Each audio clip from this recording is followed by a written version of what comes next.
All right, brilliant. So welcome and thank you. Thank you for making this work for us both because we had some technical issues before, but I'm really pleased we could manage to get this session together. So do you know anything about coaching? Have you had coaching before? I've not had coaching. It's something I've thought about kind of on and off and thought maybe that's something that might be helpful. But I think there's something around the word coaching that kind of has put me off a bit before. Yeah, yeah. Yeah. Tell me more So about that. I don't know. I don't know. It's felt too businessy before. Yeah, Yeah. The yeah. word coaching, something around that. Yeah, I know. Yeah. Yeah, I mean, it's becoming more and more popular coaching, and obviously Mm, everybody has a different style of coaching. mm, And coaching's kind of moved on. It was first of all for sports, then it was for business, hmm. and now really it's for anything. Yeah. Um, and what we do as coaches is we kind of act as people call it a lighthouse. We're just kind of guiding you, working with you. We're not advising you or telling you what direction to go in. Mm, Philosophy that we stick by is the Carl Rogers, you're not broken, you have all the answers inside you. yeah. We just need sometimes to have somebody to help us reframe the way that we're currently seeing the world. And Yeah. that's really the biggest benefit of having a coach is you can have somebody who's not opinionated, who's not a friend, who's not emotionally involved in your life, Hmm. not going to judge you, but is going to work with you, be really curious, non-judgmental, want to understand how you see the world so they can help you maybe see it differently so you can make that transformation from Hmm. from your own side and from within you. So that being said, do you have any questions on what might happen in the session or what will happen? No, just quite curious, I suppose, which is why I came to it. Yeah, Yeah. good, good. Well, what I've developed is the soul awakening method, and it took me a while to try and come up with the name, believe it or not, even Mm, though it's not that original.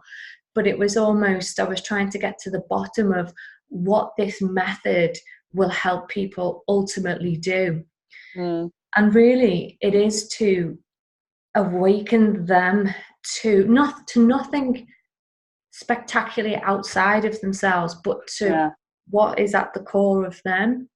Hmm. Because we get so conditioned by the people that bring us up, most of our behaviors are learned behavior. Mm, Most of our beliefs have been passed down to us or conditioned into us, or they've been formed from painful experiences. So, hmm. the way that we are as adults is living a conditioned life and we're just running on automatic pilot. Hmm. And sometimes life just we're just not where we want to be. We're not fulfilled, blah, blah, blah. So this method really is designed to strip back the layers, and it's not to go into the past or anything like that. We're not Mm, as like psychotherapists. We're not trained to deal with anything like that. But if when we work together, anything comes up, and I know you're already in the field, obviously I'd be open to discuss anything with you. hmm. And if we need any referrals, then that will be the case. But we're not here to take the lid off Pandora's box, but we're here to help you find you amongst Mm, all of this. Find your core values, find your core strengths, and help you find a place of that sweet spot inside you that's like that diamond waiting hmm. to fulfill its potential, really. So I'm going to play you a short meditation. Now, we're Hmm. working on the root chakra today. I used the pendulum as I explained to you before, and I found out a belief for an emotion that's in the root chakra. The root chakra is always a great place to start. Do you know about chakras? Yeah. Yeah, But so say more. yeah, so the root chakra is your first Yeah. chakra, and it's the base. They say it comes out of our coccyx like a vortex of energy, and it's the most physical chakra. So it's where physical represents our physical body, our nervous system, and our adrenaline, how grounded and connected we feel to life in our body, to other people, to spirit as well. And it rules things like security or insecurity, trust, fear, stability. It can be finances, it can be what direction we take in life. And really, it's about safety and belonging. It can be about identity. And I know, because for me, I'll just share something with you if that's okay, just so you know where I'm coming from with this. My root chakra was very probably shattered when I was a baby for different reasons around identity, not belonging, abandonment, rejection, all of those kinds of things. So I grew up with that energy of feeling scattered, not knowing where I fit in. And it was definitely a root chakra thing. And by balancing the energy in the root chakra, we can learn to become more present in the body. And it's as simple as being aware of it, being able to ground ourselves in nature through meditation, through anything that helps us feel connected to the body. Does that make sense? Mm-hmm. And I know that was something that came up for you earlier in the soul transformation technique, and you said you could relate to that with issues you've got going on at the minute, where you feel quite up in the head rather than in the physical body. So just tell me what's been going on for you lately. So it's just, as I said, really just a lot of changes, life changes between April and now. So within a few months, just, a lot. So moving to a new city for a new job that's very much full on, full time, as a therapist. So giving space to others all the time. Not currently living anywhere, living between places, because sort of waiting on this house to go through. So kind of lots of exciting things on the horizon, but in that weird interim sort of space, of just waiting a little bit, but also not having that luxury that comes with waiting sometimes, because I'm still having to go. So it's a bit strange. So just what else? Just being, as you said, very kind of in my head, particularly with my job. I think I just had 2 weeks off, and having that time off and away was my first chance to go, okay, where am I at with my job, and and what do I really like about it, what don't I like about it. And it's the age old thing was for a therapist of trying to find that balance and not burn out. Balance of self-care and kind of personal life and things going, feeling good there, so that you don't burn out, kind of. So it's, for me, I kind of came to this very much from both sides of it. I'm trying to not think about my role as a therapist so much, because I know that I don't want to be defined by my career, but it's so much a part of my life. And it is part of the reason I've come to this, because I want to be a better therapist and the best therapist for my clients, but also want not at the expense of myself, and also in the right way, for me, that feels true for me. So I was saying that about the kind of authentic self. So I know that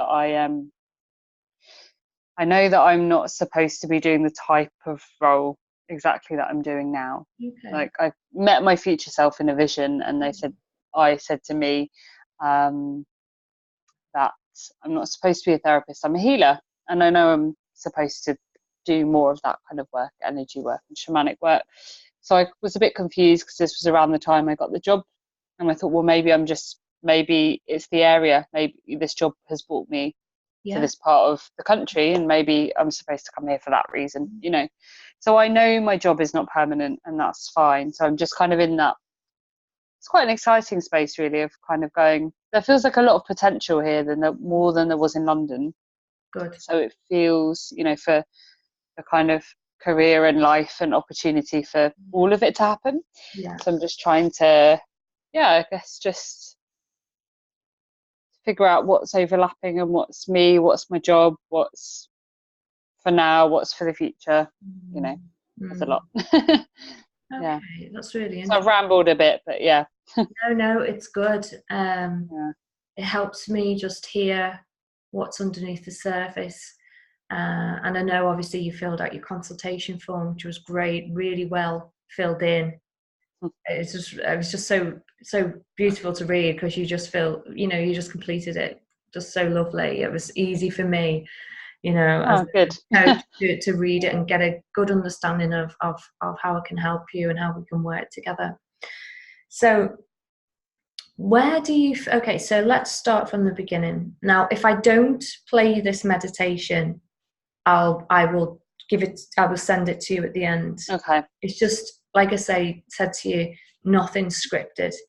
And if Yeah. I feel now's not the right time to play it, which I don't, because I think we're in the flow of conversation, Mm. I'll send it to you so you can use it in between our sessions.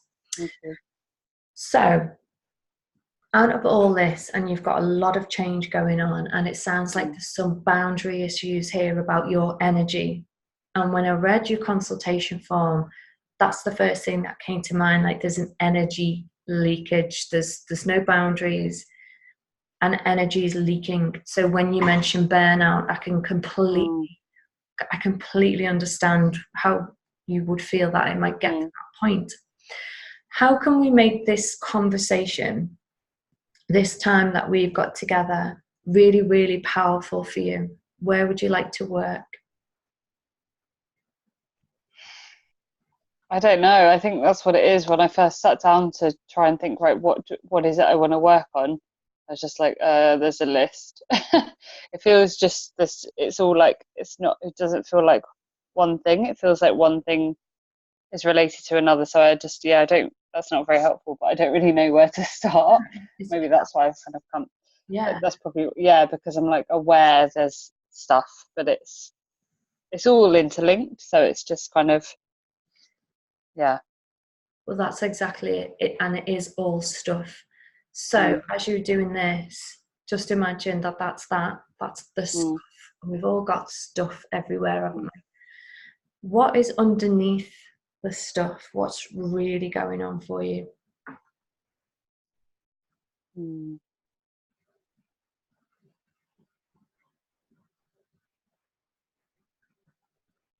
Do you mean an emotion or? Well, yeah, well, anything. When I say that, I say, what's really going on for you? I'm trying to put this stuff aside.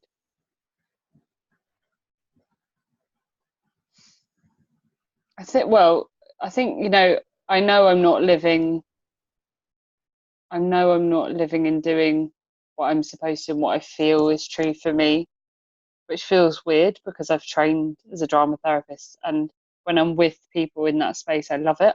Mm-hmm. But there was just like such dread going back to my job. And actually after 3 days back last week, I went back on Wednesday, and by Friday I had an earache, and my right eye was randomly red, and there was no reason. There was no itchiness. There was no, there was nothing wrong with it, but it was just all the veins were really red, and the eye was red. So I didn't wear my lenses for a couple of days, and just had Yeah. glasses. And so I got home from work on Friday and I tried to have a nap before my partner came up, and I was just like shivering up and down my whole body. It was like cold flu type symptoms. Yeah. And yeah, I just have felt a bit off really and a bit wiped, but I felt fine after 2 weeks off. So yeah, it's a bit worrying. I think the more I worry about, there's a lot of worry. There is worry. There's worry of burnout. It's like fear of burning out, this fear of uh, not being able to cope. Mm. And I've wondered about if it comes from a place of not good enough. So speaking with my manager about this, and I don't Mm. feel it's quite that. I can't quite, because I feel good enough as a therapist. I do, Mm-hmm. but I do also, it's that good enough. But Mm. I have felt at times that I'm not doing the best I could for for um for the clients I work with, because I feel I'm burning out, or because I'm trying to protect my energy. So I kind of, do you know what I mean? I'm Mm. not like fully present sometimes with clients because I'm trying to make sure that I am not being drained by them. But then, so I'm aware of that, but then I don't do the things beforehand to completely ensure that I am safe before going in to prevent that. You know what I mean? Yeah. Do I have permission to go into your energy and just do a little energy scan? Yeah. Is that all right? Mm-hmm.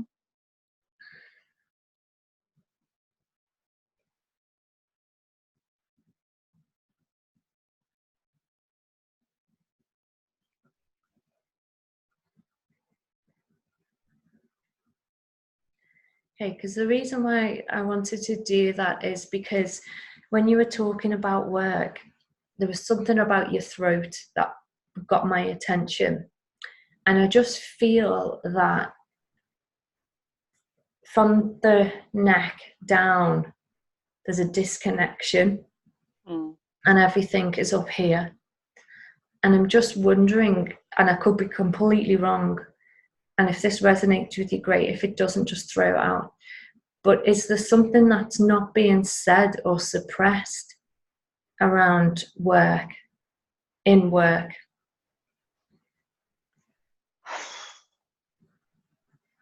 It's tricky because I have a really good relationship with my manager, and I'm actually quite honest with her. And she, the other day I was speaking to her, I said, oh, can I have a word about something? And she thought I was going to tell her I was leaving. So she's fully aware of the burnout. I'm the only one on the team that does 5 days a week as well. No, the maximum anyone else does is 4, because the way it's structured is it's unsustainable basically. So she's aware that, you know, it's kind of too much, and she, from before I started, she kind of protected part of that week. So it's a bit weird because I do feel like I can freely say that to her, and I did even say to her that I was thinking, why stop at dropping 1 day? You know, so she's aware that this is coming, and she kind of fully believes in me and believes that one day I'm going to say I'm off to just do Reiki full time, or, you know, she knows that that's going to come. So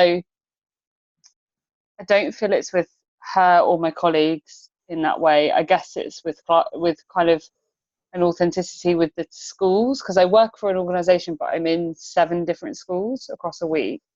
So I'm constantly in the energy of that school, the staff I'm working with, the children, the parents, and carers, constantly like readjusting. Which is quite a lot. Yeah. Even for, I would say I'm quite aware of my energy, and but sometimes I just don't actually have the time to be aware of that, you know. Yeah, that's what I'm picking up on. Like, And so there is a lot unsaid that I can't say to people in the school, because I'm having to kind of just go in and, you know, do my job for 2 hours and then leave and go to the next school. It just feels like the energy is only running from this is just running, and this is just not. It's not that it's not running. Obviously, your body is working, but from the neck down, it's just robotic now.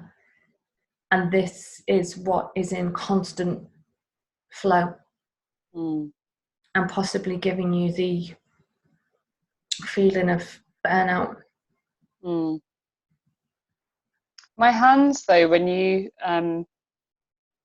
asked to do the scan, my hands were pulsing like they normally do if I'm sort of tuning into my Reiki.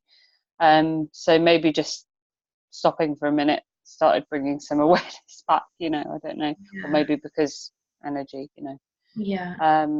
But yeah, I'm very aware it's there, and like my back has been really tight and painful, which, yeah, I think there's also some physical things of sitting at a computer a lot, and just there's yeah, you know, I think it's quite clear the role is not for me. Well, which is sad, you know. I'm not going to say I'm going to go and quit my job after this one session, but it's an awareness I have, and I know I need to stay within that role for a few more months. So I just want to be kind of as safe as possible and do it as well as possible. I definitely, because I'm not doing it as well as I could be, I feel, and Yeah. safe as I could be. So If you were doing it as well as you could be, mm. how different would that look and feel to you? I feel like I'd be a lot more present with clients, but when I could talk about presence, because I was thinking about this, I don't mean in what they're saying in that way, because I feel like I've got that. Yeah. Yeah, it's in the kind of somatic countertransference stuff that I mentioned on thing that that's what I know is my strength as a therapist, but I'm not using it. And a lot of that is around don't want to have a wind chip, it's true, forms we have to fill in around the session to ensure that we're proving what we're doing. And I totally get it, because if we didn't say the patient started like this and now by the end they feel like this, people wouldn't know. But it always comes back to, but who is that for? That's not actually even for the client. That's just for us as therapists to be able to keep a job and for the service to keep going. So there's something that's always going to be there around kind of integrity of the work and stuff. But it's just, yeah, it's like, how within an hour session can I, 10 minutes setup, can I cleanse and charge the space, get it ready physically as well, and then be ready, be with them, you know. Oh, there's just so much. Yeah. And the paperworky side has taken precedence, because just even remembering, oh, I need this form, this form, this form, has taken a lot of energy out of me, really. And I kind of feel like this has come around at this time, and it's good that I've had space away from the job, because I've done sort of 4 months. It's kind of a good time to get my head around, okay, this is the paperwork now. That's the paperwork, let's bank it. That's not really the work, you know. And I want to just and I'm not, I sound like I feel like I'm kind of shitting all over my own work for the past few months for the clients I've worked with, but I know it has been helpful for people. But you know, I don't know, the moments where I know there's a more of a somatic connection, it's kind of like, that's when you lose sense of time and the healing can really happen. And it's like, we've only been here 5 minutes, but they've had 3 sessions in that 5 minutes is how it feels. And so that's what I mean about doing the best job possible. And I get a buzz from that, because I can feel it too. So then it kind of just, you know, you know, you know. Yeah. I do know where you're coming from. So that's what it would feel like, to answer your question. Okay, so it sounds like what's important to you is that you need to feel like you're in tune, you're making a connection with your clients. And right now, because of the busyness of everything, you're having to bypass that and just get on with the functionality of the session. Is that right? Yeah. And that constant having to churn it out is causing you to kind of disconnect with the whole reason why you probably did it in the first place. Yeah. Disconnect with yourself, disconnect with your job, and getting you to a point where you're thinking, why am I even doing this anyway? When really at the heart of it, there is something quite golden in it that you said is obviously a value, and we'll explore your values as we go through the sessions, but there's something that's very valuable to you in your job that I just wonder, and this is why I asked the question, what would it look like if you were able to show up in this job and perform at your best? And really what you want to get out of it is that kinesthetic, that somatic feeling that you're having with a client, that you know you and that client are totally connected, and that's where the transformation can come in. And I know that, and you know that. Rapport and connection, and somebody feeling seen and heard just has this kind of craziness about it, where it gives them permission to change for the better with what you're trying to help them do. So I'm just wondering, because it sounds like you're getting to the point of burnout because you're not able to capture that essence every day. and you're looking off to go in another direction. And I'm just kind of just want to play with it to go, okay, that's fine if you want to make that decision, but make it from the best place possible, not from this place of there is no alternative. Yeah. Let's explore the options that you have available. You know how important it is to you to go into a job and feel like you're connecting with people. If you were to know that and take that in to work with you, how could you make a change, even if it's a small change, but the change that makes the most significance and impact for you?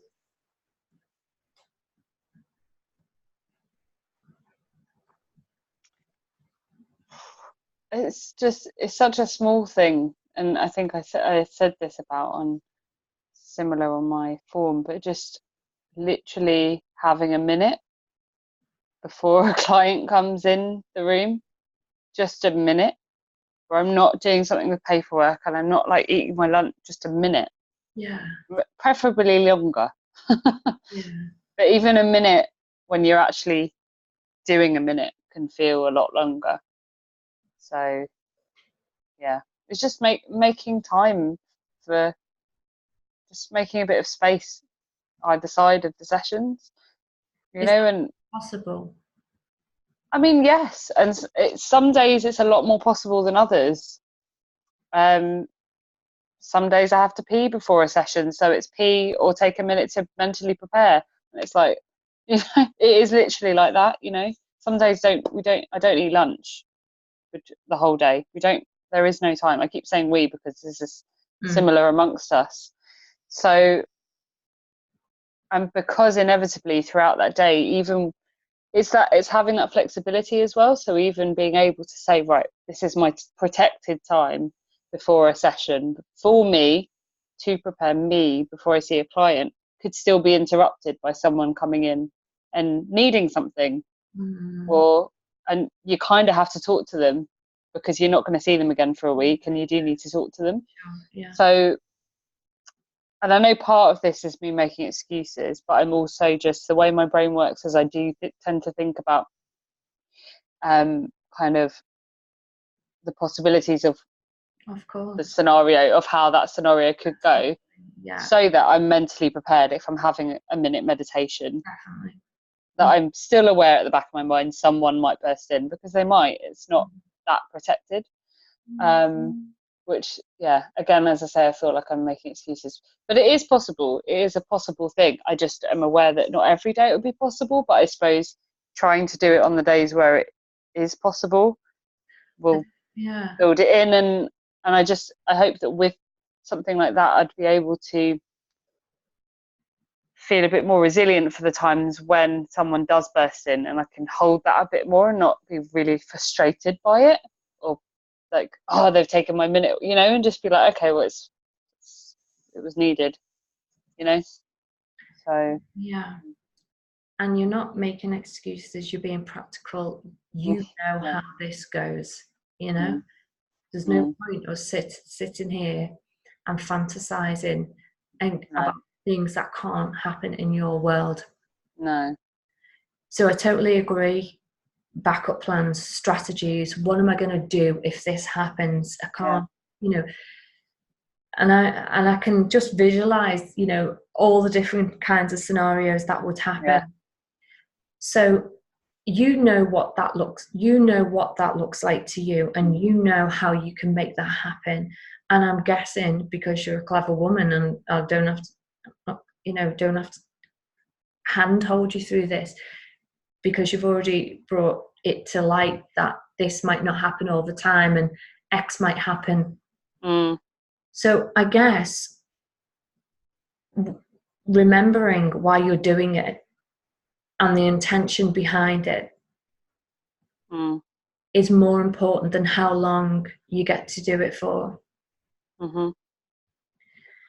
Would it even be possible, because I just feel an urge to say it, and I don't know why, and it might not even be possible, it might even feel weird to you, I don't know, but even if someone did come in or you had your next client, would it be possible to say, I'm just going to take a minute just to center myself and get my energy back Mm. so I can really be here with you. Is that okay?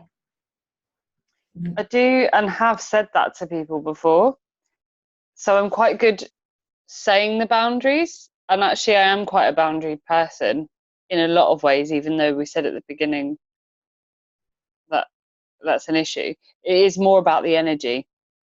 So it's, do you know, in the physical, I am pretty boundaried, Yeah. but it's my energy feels compromised as soon as that space has been brought in. Okay.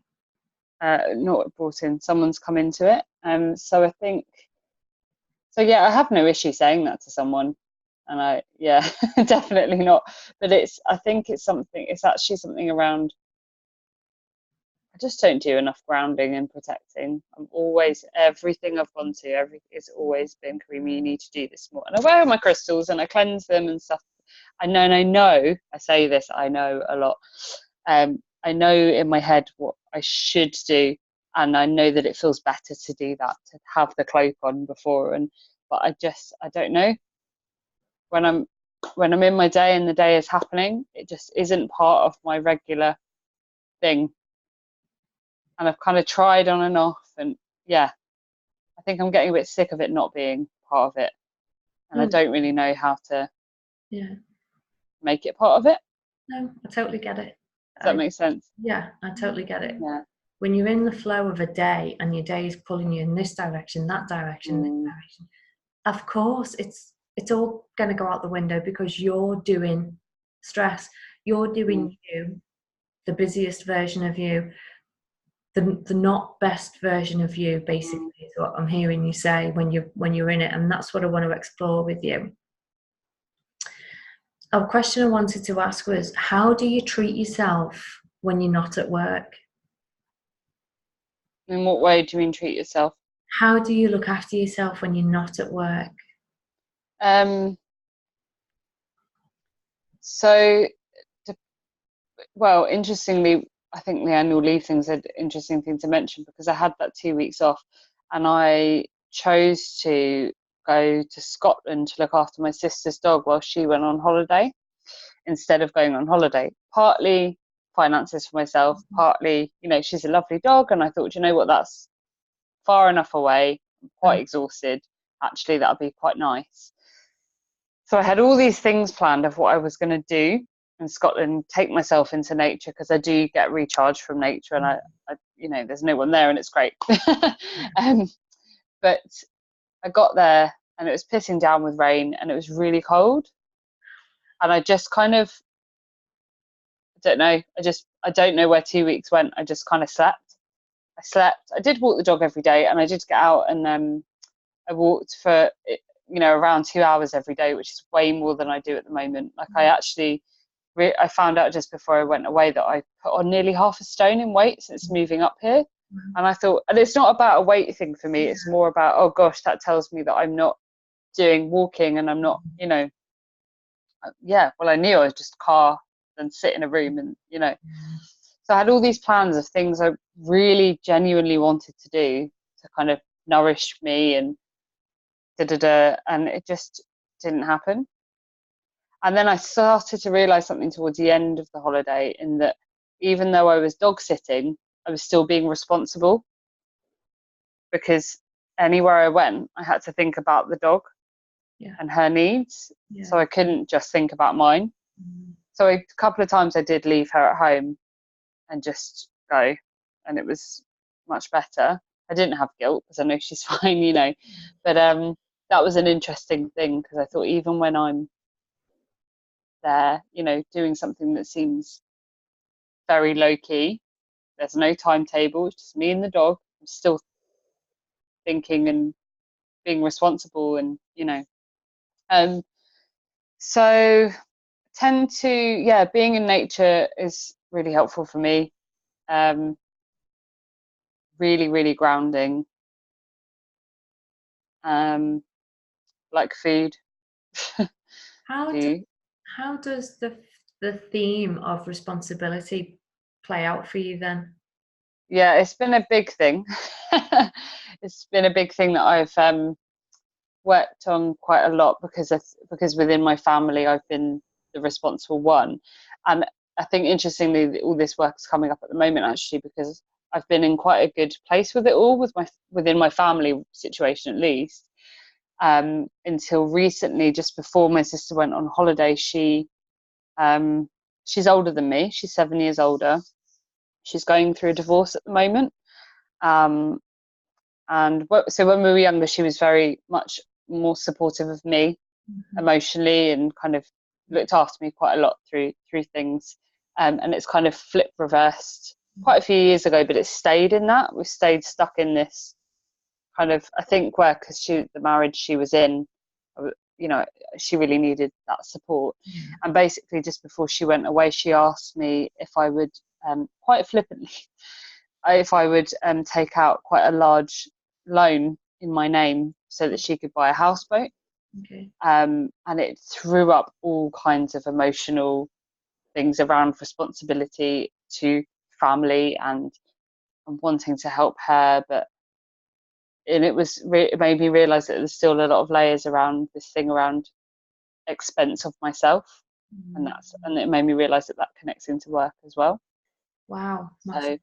So that was literally just before she went on holiday, and I basically didn't sleep for a week. So I was so anxious trying to work out what the best situation was, and I had a lot of guilt around because you talked about money with the root chakra stuff, and yeah, quite a low income family I came from. I never thought I'd be in a good secure job and owning a property and all this, but my partner inherited quite a lot of money recently as well. I've got this job, things are going really well for us as a couple, and we've been able to get a house here, which is amazing. So obviously I want to help my sister have the same nice things, and some security. So that kind of just reared that head, and I had to really separate the whole, like, okay, but the fact my sister is in the situation is not my responsibility. Sure. She stayed in a relationship where she was drained emotionally and financially massively by her ex-husband, but I still feel responsible in a way because I love her and care about her, and you know what I mean. So that, I guess maybe that's why and I actually didn't want to go to her flat to look after the dog when all this happened, because I just felt it was a bit weird. But I had to, but I told her the night before she went away, I said, I'm sorry, I can't do it, which was a massive deal for me. But a lot of people were like, I would have said no straight away, but it took me a full week of like, to say no. And that was really brave of you. Yeah. It felt brave as well. And I did say to her as soon as, I did say quite early on, I said, you do realise whether I say yes or no, this has changed our relationship now? She was like, oh, has it? And like, she didn't take responsibility for what she was asking of me. So it felt massively on me to kind of point out the issues with what she'd asked of me as well. Because even though my partner's in a good financial situation, I have a little bit of debt from my masters, and I'm not in the best to be able to be taking out a loan for someone else. But I'm in a good enough situation to help her. So that, I think that's what's kind of really triggered lots of stuff around responsibility and how much I push myself aside for other people and stuff. So let's just stay with this for a bit, because I think this is really like where the deep work will come in for you. Okay, so what I want to do is I want you to tell me who you are when you are in that role of the responsible one, taking care of everybody else, pushing your own needs aside to look after everybody else, being the one who always has to have eyes everywhere, eyes in the back of their head, connecting with people on an energy level. Are they okay? Are they okay? How can I help? Rescuing people. Tell me who you are when that is at its peak. If it were a movie and you're a character, what would the movie be called, and what would your role be?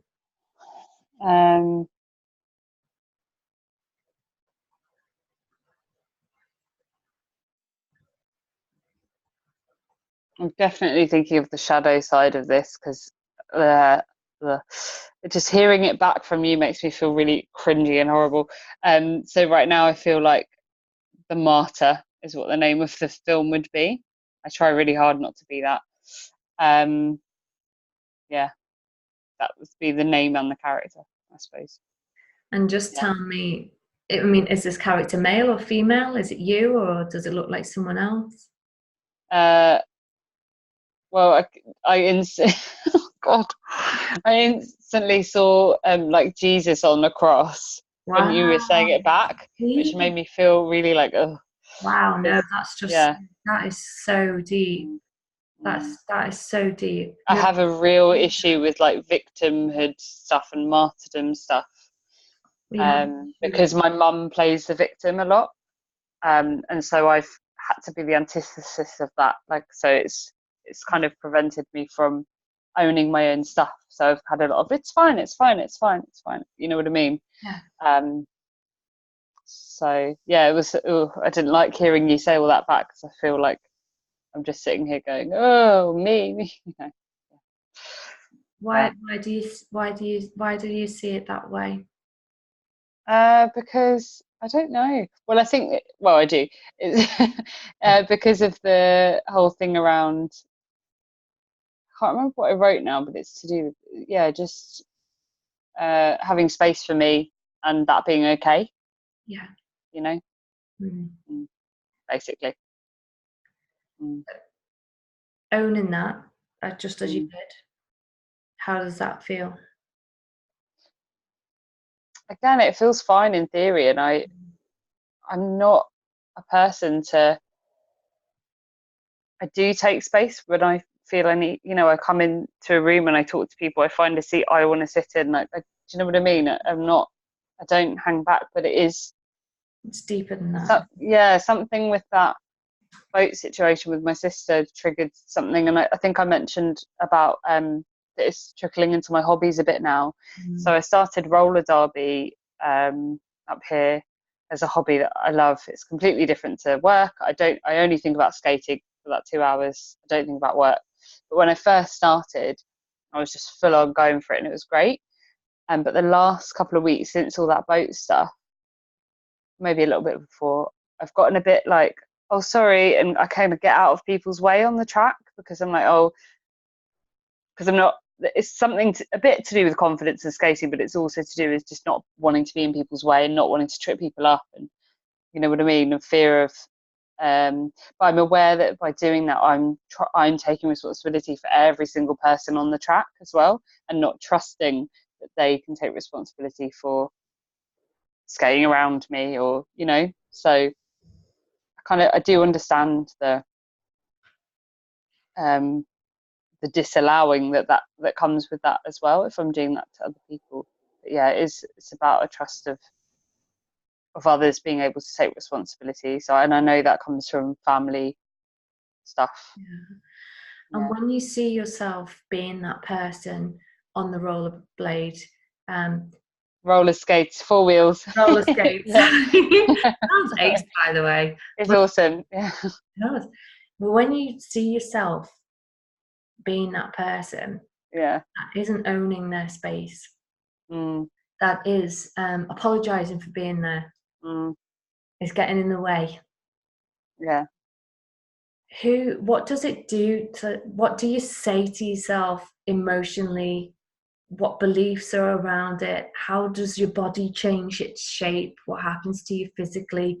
Just see yourself in that moment and tell me what you notice and feel about it. Mm, mm. I get in my head and out of my body for sure. I'm thinking specifically when I'm skating. Um, yeah, which I guess is the crux of what we're talking about, isn't it? So yeah, come away from the sensation of skating and enjoying that, and into um, I guess a bit fight, flight, freeze a little bit, because there is a sense of, because there is actual danger involved as well. Someone's skating at you, you know what I mean? So, um, but yeah, it's to do with not do. is it deserving? But this is what I mean, because I feel I feel and know that I deserve to be there. I don't think it's about my own self-esteem in that way. It's more about can we all share the space? Why does it have to be theirs or mine? Why can't we share it and coexist, and be in this moment, sort of thing? And you I don't think I answered. Sorry. Yeah, and you respect my boundaries, and I respect yours. Yeah. That's never happened, has it? No. I mean, it does a lot in my adult life now with friendships, relationships, and stuff. But yeah, I think family stuff is just, as I said, I think it has been re-triggered by my sister saying that. It did upset me that there were no boundaries there of consideration, I suppose, in that way. So when you had a visualization of Jesus on the cross, and you kind of saying that represents you being a martyr, and it doesn't make you feel good, because obviously Mum was like that, and you've obviously, would it be right in thinking that you've had to go in and do the rescuing then and be the adult child? Oh yeah. So I can only imagine that, living that life. I mean, when do you ever, it sounds like you've done a lot of work on yourself, by the way, really amazingly done a lot of work on yourself. And I know we know this stuff consciously. We all know consciously, we make a conscious effort to do this, that, and the other. But when it comes down to the subconscious triggers, and when it's kicked in, because you're apologizing, you're here, there, and everywhere, you're in your head, you're not in your body, you're not in the flow. What is it that you're telling yourself? Like, what's the inner dialogue when this is at its peak, when the martyrdom yeah martyrdom at its peak? Like, what is the inner dialogue? What's the story you tell yourself? Just let all that, whatever words will try and come next, just try and get to the absolute heart of that killer thing that you tell yourself, that biggest fucking punchline that you tell yourself, like, I'm. Well, that's really horrible. I've just got this proper full on line, but that's really, I don't matter is what I've got that's coming through, but that's nasty. Because I know I matter, but it's here again, isn't it? Of course. Just subconscious belief pattern. Thing that you took on and allowed into your psyche because you couldn't do anything else but feel that all the time.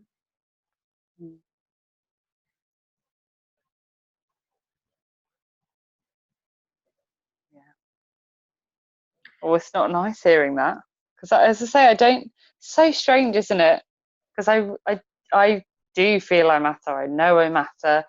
I'm in a loving relationship, but it's just interesting how these things stay somehow. I know you matter. Yeah. And I know you really mean it. But I am aware now that it's kind of still there, isn't it? Just a somehow program. Yeah, it's just a belief, and we've all. But these beliefs create our personas, don't they? These beliefs create a story and an archetype or a character that we associate ourselves with, and that's what keeps the story in play. That's what keeps that system alive. So where do you feel that in your body when you got that insight, I don't matter? Did it hit you anywhere in your body? Yeah, it was my stomach. Yeah, of course. Okay. Now, what is it that if I had a magic wand and I was as a magic fairy, I'd love to be a magic fairy, but just imagine I was a magic fairy. And I could say, okay, your life will transform after this session because of the changes that you've made. We have a conversation in 3 years' time. What are you going to be saying back to me that you've done? Like, how would your life transform as a result? What is it that you want?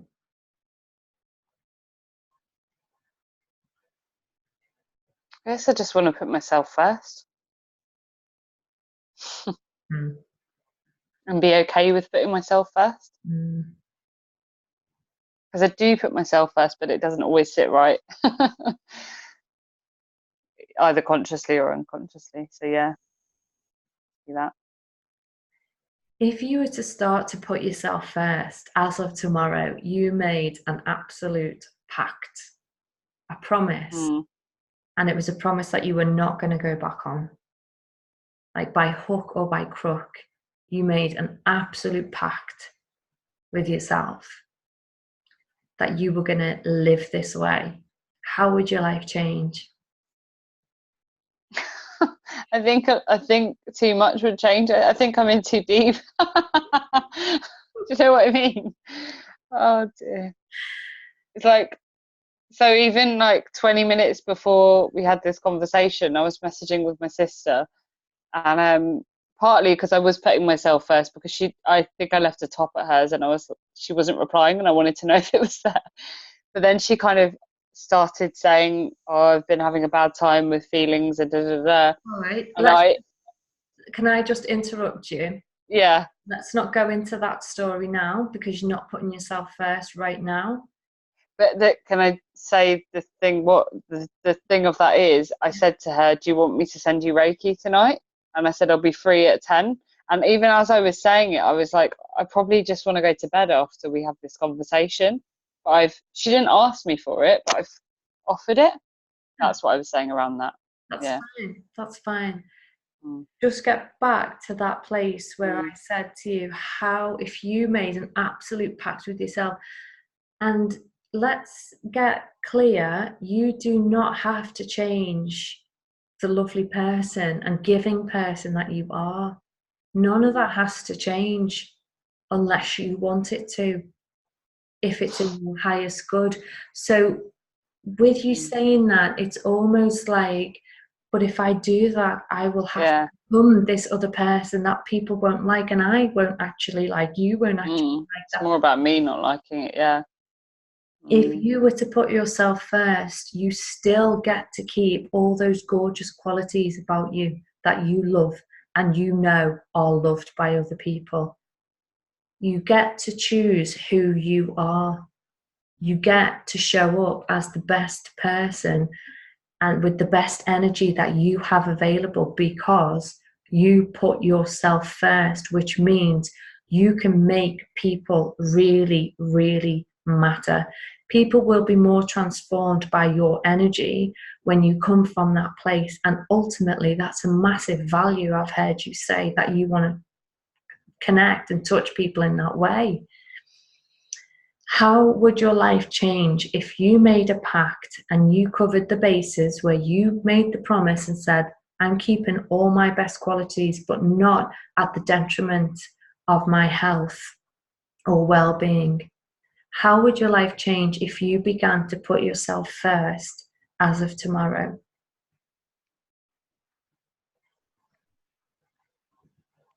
Well, for first things first, I don't think I'd go to work tomorrow. I genuinely think I'd have the day off Okay. because I'm knackered and I'm not even seeing clients tomorrow. We've just got meetings, so I don't want to go, if I'm honest.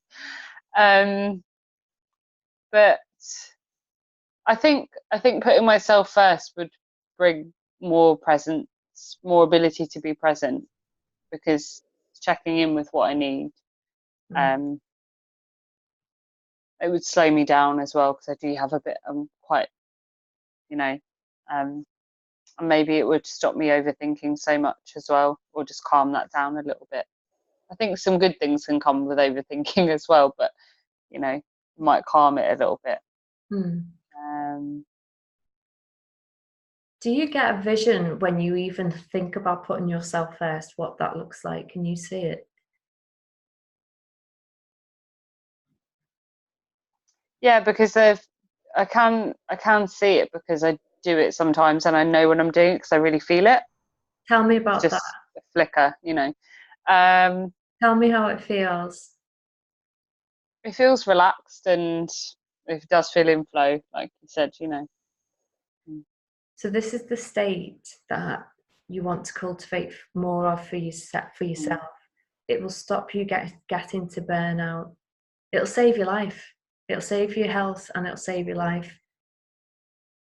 And it'll help you make the best decision for your future going forward, is if you can have more of this flow state that you talk about. You know how it feels, so you know it's possible. Tell me the person that you become, if it were a movie or a character name, what this person looked like when she's in the flow state and putting herself first. Um, it's very cheesy. I can't think of. I can only envisage it. I can't think of a name, so I'll describe it like a kind of like an ethereal being thing. It's just like Mhm.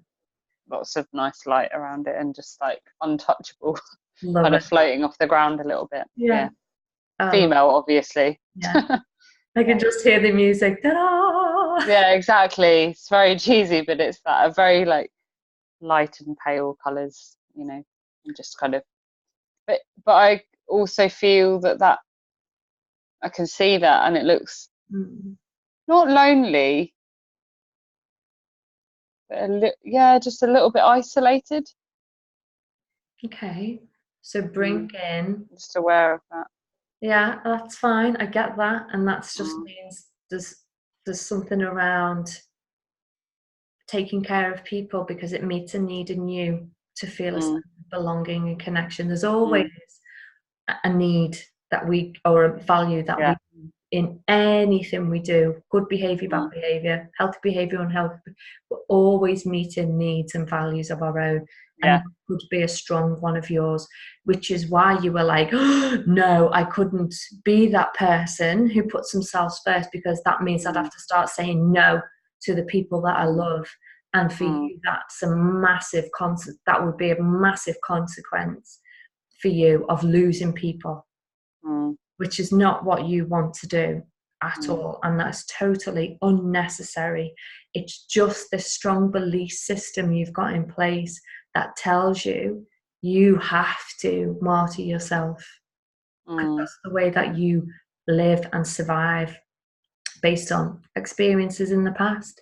mm, And it's time now to start creating the universe, the reality that you want as an adult, because you're more than capable of it. You know how it looks and feels to be that martyr, and you know how it looks and feels to be that person who's connected and in flow state, but still there's just something uneasy about it, where you need to reshape the edges of this vision of the girl in connection and flow. Because who wants that when they feel lonely and isolated?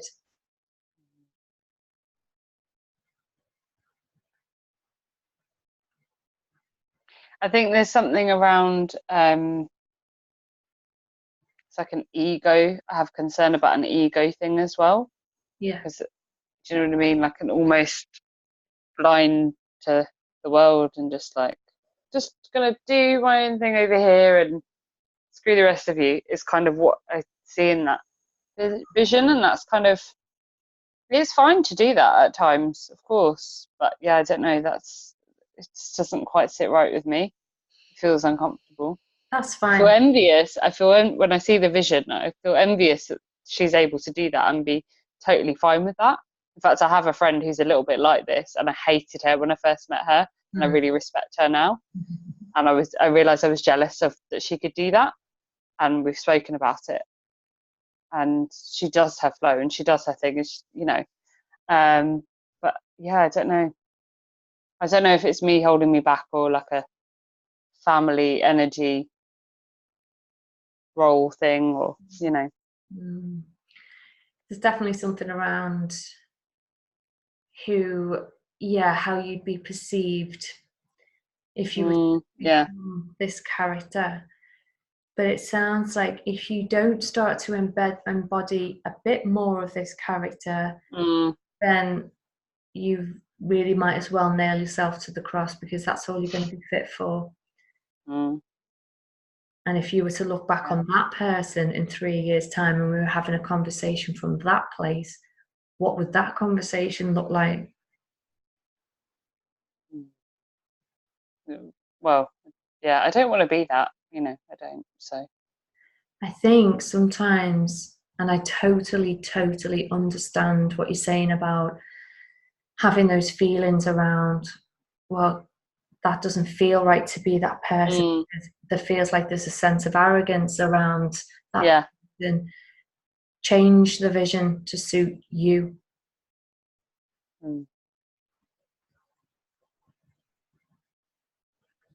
Just I've change.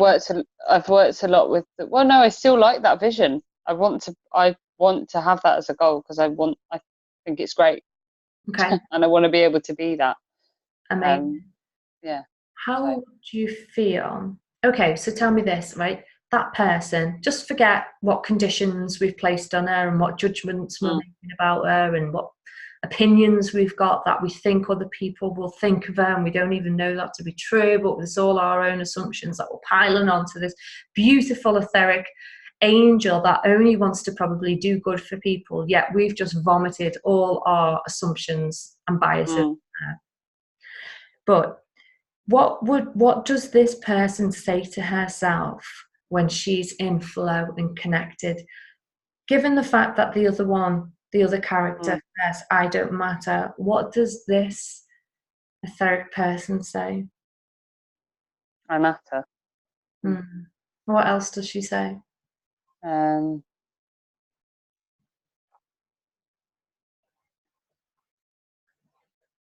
feel good.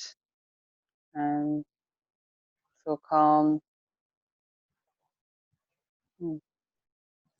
Don't give me that bullshit. You're not even connecting to her when you're saying that. No, my back is actually easing up Is it? as I'm talking. Yeah. Really connect with this. My back is easing up, I swear. Really get into this person and just give yourself permission, even if it's just 5-10 seconds while you sat with me. just let that character just go into you now. What the hell if she was sat there talking to me and I said, who are you? Like, what are you about? What do you say to yourself? What do you say when you look in the mirror? She's not going to say, well, yeah, I'm all right. Yeah, I'm all right. She might. I don't know.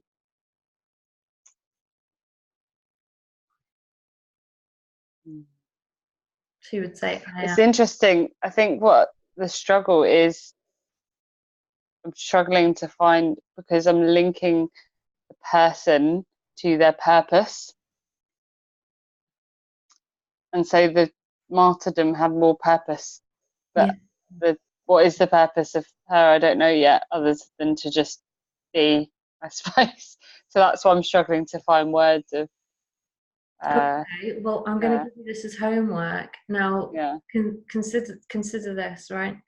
Okay, so maybe this person that you have is the person that obviously you want to become. What if it was already the person that you are, that you've disconnected to, and ended up playing this role as the martyr, and associated so heavily with the martyr because of the needs and the values you've associated with it meeting in, and you've totally disassociated this real you being able to have those things unless you're in that role. What I'm going to ask you to do is, I'm just going to ask you, right, just to close your eyes for a second. When you think about that martyr and you get a sense of that martyr, where does it feel in relation to where you are now?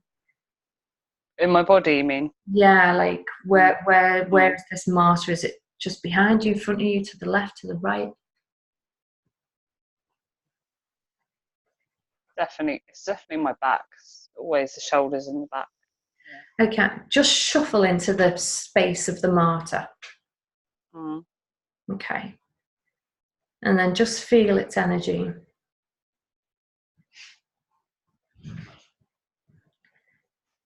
And then I'm just going to ask if it's okay with you if I could just have a conversation with the martyr. Would that be okay? Okay. Do you have a name? Martha. Okay. And how old are you? 500 years. Okay. And can I ask what your role is, please? To serve others.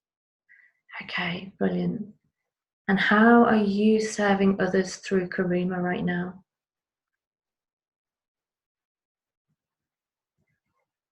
Giving them whatever they want. Okay. Has that always been your role? Yeah. Okay. And how well does Karima fulfill this role for you? Does she do a good job or? Most of the time. Most of the time, not all of the time. No, sometimes she doesn't. She wants to do something else. Um, what do you say to Karima when she wants to do something else? She can't. She has to check if someone else needs something first before she can do that. So you make sure that she does her duties first. Mm. Yeah. Okay. And do you love Karima? No. Okay. All right. And I'm going to ask now if you have a message for Karima. Is there anything you want her to know?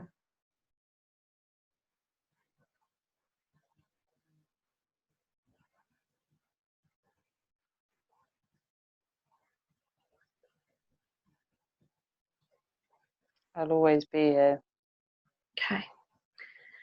And is there any kind of support or guidance? You say you don't love her, but when you say you'll always be there, it kind of it sounded like it came from a nurturing place. Can you just tell me what your connection is with Karima? What place does it come from?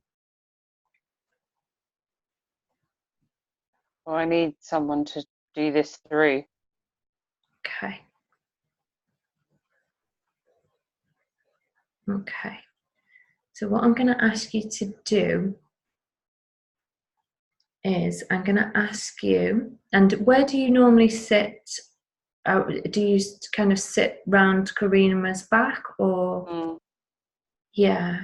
Sometimes on the shoulder. All right. And do you recognize Karima as her own person? Yeah.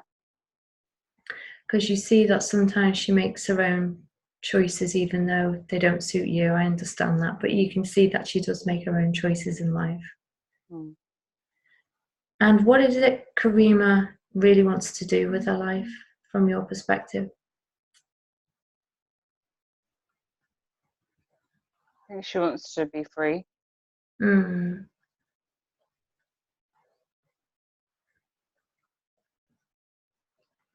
I feel from the short time I've known Karima that actually you and her share some similar values. She seems to genuinely want to help people.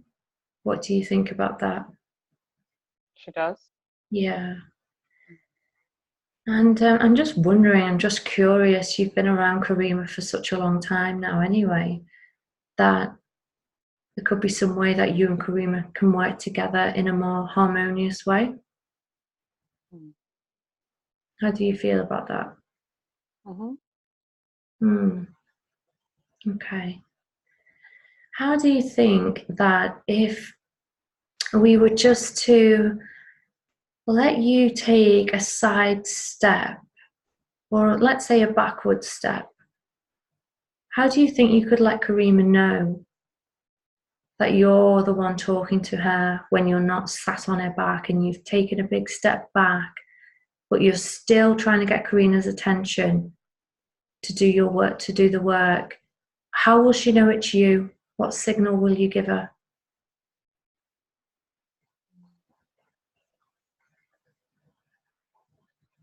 She'll feel heavy. In her whole body or just one particular place?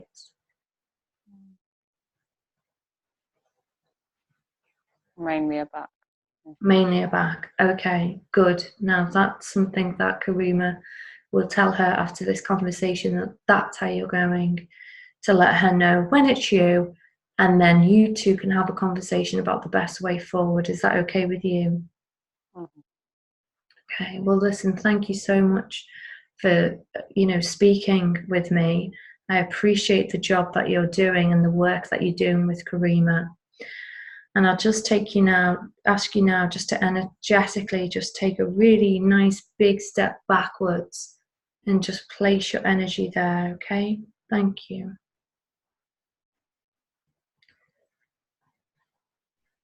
Okay, Karima, and when you're ready, just open your eyes, take a nice deep breath, and just come back to the here and now, and then just shift your body.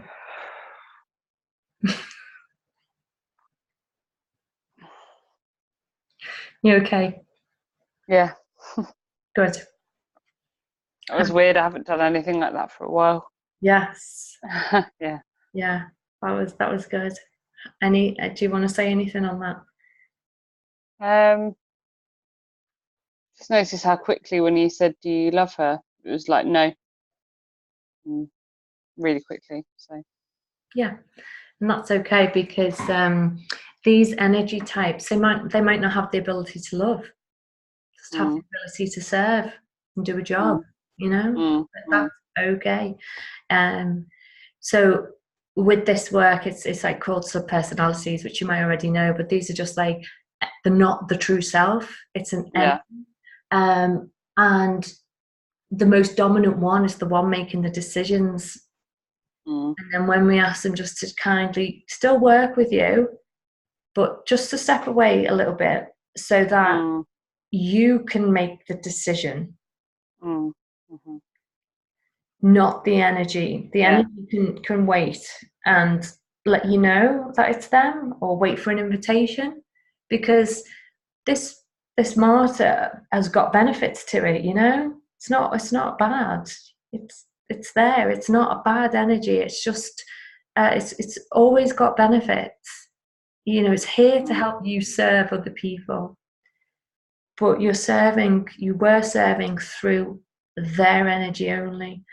And now it's time to step into your own power, make your decisions, and use that energy when you want, when it's necessary. And there are many other different energy personalities that we've got and can tap into, just like the ethereal one as well. So how are you feeling? Because what we can do, and I do think it's important, we won't do it for long because we're probably both getting tired. Just in relation to where you're sat now, how does it feel to have that martyr off your back?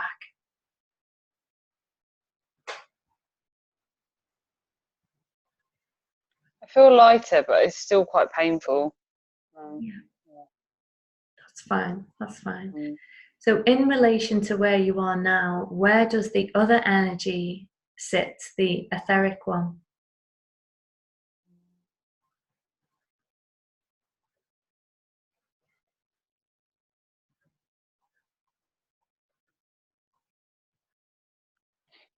Interestingly, it seems to be my lower back.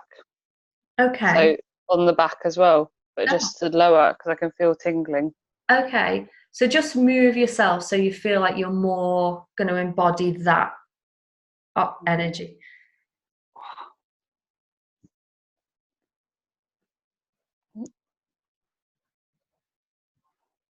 Okay.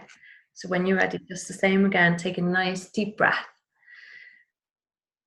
And I'm just going to ask that energy just to step forward now so we can speak to this energy, just so we can get an understanding of why it's here and the job it's trying to do for you. So would it be okay if we spoke with this etheric energy? Yeah. Okay, thank you. And do you have a name? Gaia. Amazing, lovely. That's great to speak to you. So can you tell me a little bit more about the work that you're trying to do with Karima, please?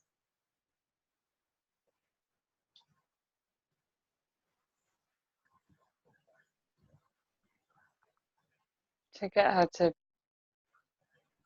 be less stuck Mm.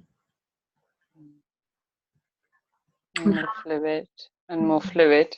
Mm. And anything else? And to see that she doesn't need to try to help people. Mm. She just can.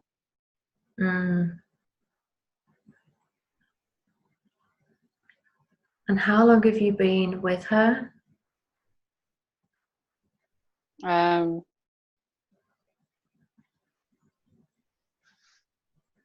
For centuries, but she thinks only a couple of years. Okay. Why do you think that? Why does she feel that way? Because she couldn't see me before Mm. or feel me. And why was that? Because the martyr was too Mm. blocking. Mm. Yeah. And how do you let her know that you're trying to get her attention?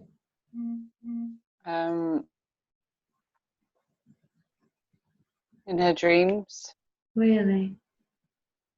Mm. and in energy pulses. Okay. Mm. And what type of energy pulses? Does she recognize them for what they are, or Mm. she does? Yeah. Kind of just more aliveness. Mm. Yeah, kind of. Yeah, it's pulsing rather than. Mm. What's it like living with Karima? It's nice. Yeah. Mm. What do you think about the way that she's living her life right now?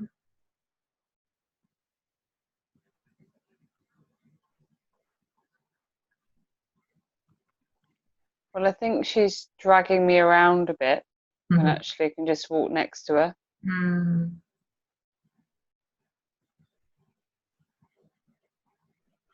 What difference would that make to her life? Well, there'd be a bit less weight on her, even though I'm not the most weighty thing. Has she been ignoring you, do you think? She's been trying to find me Yeah, yeah. and looking for other things and trying to reach, but things get in the way. What do you think holds her back the most from connecting with you?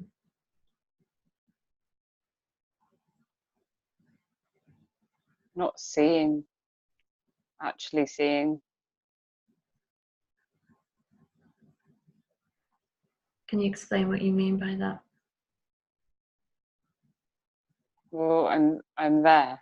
She doesn't see me Mm. always. Mm. How can you get her to see you, feel you, work with you even more?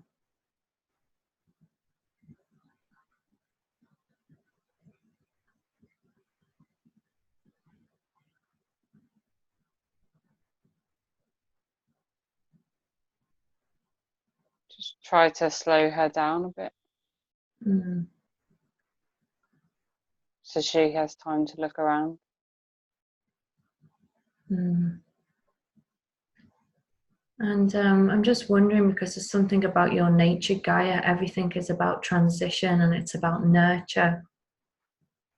And it's about letting things go and letting changes happen and weathering challenges and being stable and secure, and know that even in the hard times, everything's going to change and then it will blossom again and be new. What advice can you give her in her life right now?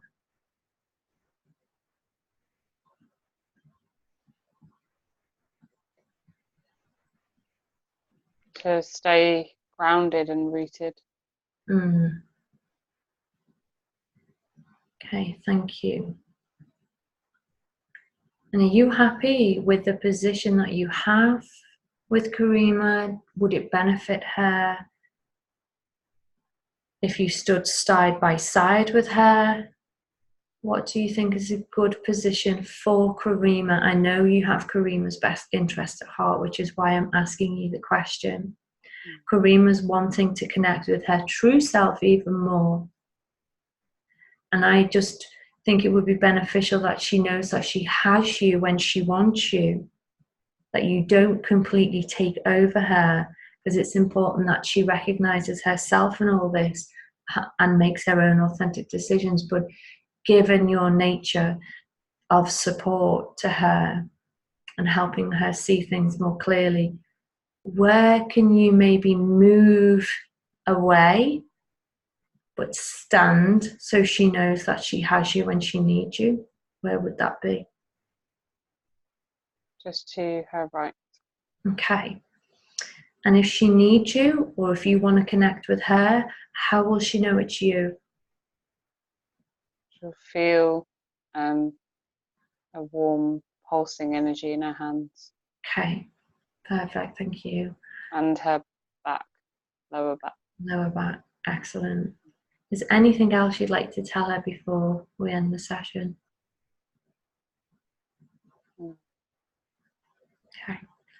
Thank you so much for talking with me, and I'll relay the information to Karima. Thank you very much, and I just ask you to take that step into the position that you're now going to embody, Gaia. Thank you.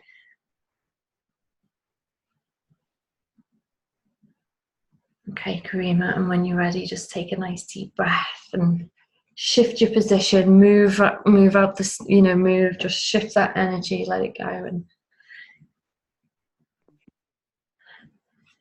how are you feeling? Okay, quite drained. Yes, yeah. Yeah. We've done some deep work here, sister. Sorry? We've done some deep work here, sister. Yeah. I think this is partly why I avoid doing work on myself as well, because I do find it really exhausting, and then I'm like, I don't have time to recover. So I need to give myself time. Give yourself permission just to do whatever, take a bath, go straight to sleep. You know yourself best. Okay? But no, it was interesting because I haven't had like a lower back anything before. I never get pain in my lower back. I never get any sensation there, really. But it was just, it was really tingly and light, and that's interesting. How do you feel knowing that you have that amazing energy to connect to? It's good. Yeah. Feels a bit closer. Good. And now that we've kind of separated out these energies that were kind of causing you a bit of conflict, you didn't know which voice to listen to at what time and when, who it was it even you? And having them both step back, actually, how do you feel? Just drained at the moment.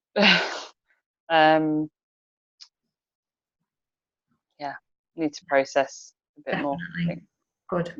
Well, I'm glad you feel drained, because it means that you've done some some shifting. I feel drained too.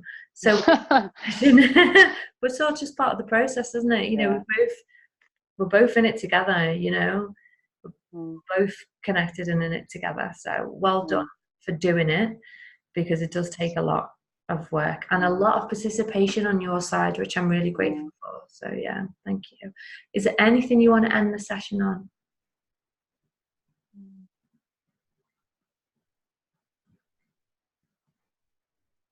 Just thinking about the irony of the staying grounded and staying rooted, and how the irony of issues being at the root, but also needing to connect to the root. That's what I'm kind of left with a bit, I guess. It's interesting.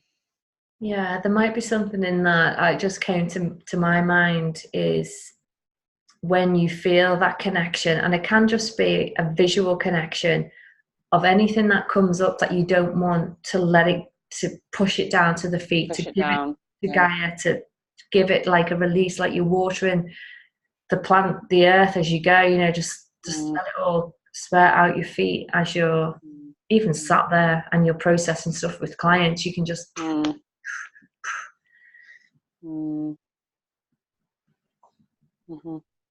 Thanks.